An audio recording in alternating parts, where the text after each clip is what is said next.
I'm very excited about this story. So there is a new startup that is allowing you to borrow against your NFTs.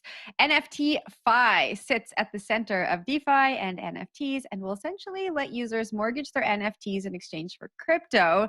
And so, Will, I'm going to throw this to you. Is this the DeFi on-ramp that we all needed? Don't say no. Don't do Mm, this to me. I don't know if we all needed it. Okay. I don't have a board I'm ape. I'll run with it though. I won't leave you hanging. Yeah, I run think with this is it. cool. Please It makes don't. sense in some ways. The cool part about it is that you have this decentralized finance ecosystem that is large enough and it has enough money Legos that you can start plugging in random things next to it. I don't know if NFTs are going to have some sort of baseline price in a year. Like it could just be another bubble like we've seen in years past. Could be here to stay. Who cares about that? What's the interesting thing here is that you have a sort of collateral system that's adjacent to DeFi being brought into the DeFi ecosystem. And there's a native way to kind of make sure that that collateral is used correctly for both the lender and the borrower. So here you can like put your Bored Ape or your CryptoPunk or whatever up. Someone can give you money and then you pay them interest for it.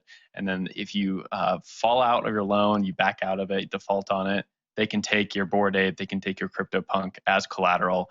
And that has a value right now. There's some really interesting projects out there like Nansen where you can kind of track the baseline price of all these NFTs and kind of see where their market value of them are at.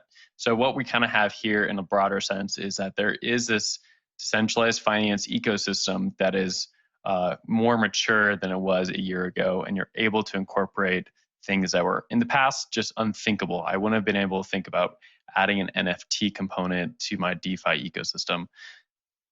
There you go. That's my thought, Jen. But Zach, I'll throw it to you. Thank you, Will. I'm going to bump it up to Or Naomi. She's Naomi. got it. Bump it. I got it.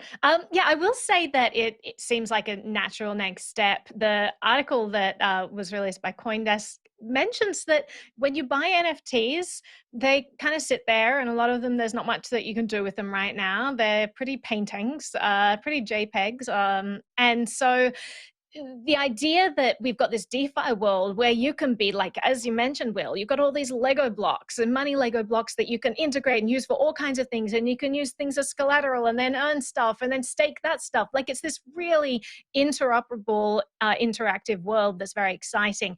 And the fact that NFTs are now finding a way into that world seems like a natural next step. You want to be able to do something with your NFTs when you buy it. Otherwise, perhaps it's a misallocation of capital, right? Because if I can spend the same amount of money on an NFT or some DeFi token that I could then put back to work and it's earning me some sort of yield, you got to wonder, well, why is anyone buying NFTs? So the fact that now people can put up these NFTs as collateral makes a lot of sense to me.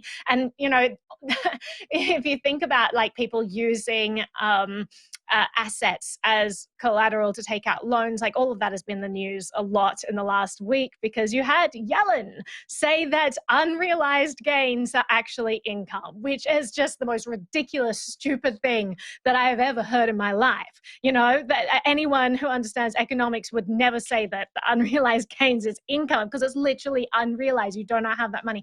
But the issue that she's alluding to is that if you're able to take out loans on that collateral, then that should be, you know, considered that it's some sort of income. They're two very different things there. You know, the idea that people, just on this tiny little tangent, the idea that someone would have to pay taxes on income of an unrealized gain, does that mean that they get the money back if they then take a loss on that unrealized asset, right? Later down the track, you know, I don't even know how these things can be calculated. Anyway, I was so angry this week when I heard that. The point is that NFTs being able to be used as collateral and it affording you some sort of income, or you can take out loans, or it could be used for other purposes, seems really smart, and I'm excited to see that play and where that leads. But Jen, I think I saw your hand go up.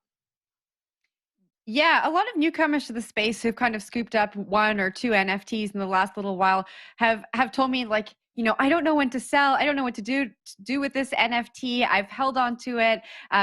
You know, the price of it has like doubled or tripled or quadrupled. And this seemed like an awesome solution when I was reading the story for people like that who are new to the space and who now want to dabble in DeFi. So when I said that this just seems like an interesting on-ramp for newcomers, that's what I meant. But I'll toss it off to you, Zach, for final thoughts. Yeah, I mean, I think both those points are great, and I think that is like the secret sauce of DeFi, right? DeFi came along, and for the first time, you could do stuff with your crypto without spending your crypto. And so, for that Hmm. same framework to be applied to NFTs, totally makes sense. Is a natural progression. As early as I think February, like Brady Dale, former CoinDesk reporter, was highlighting 11 projects at the intersection of DeFi and NFTs. So there's plenty of teams sort of building this and seeing that maybe the next natural evolution of this whole DeFi craze. Because again, Jen, you're right. Once all these people have them, then what? Like, can I do something with them that isn't sell it? Great. And I think these are some interesting applications that we might see click with this new influx of crypto users. But hey, you know what? Time will tell. We're gonna have to wait. More bizarre things have happened, but it is what it is.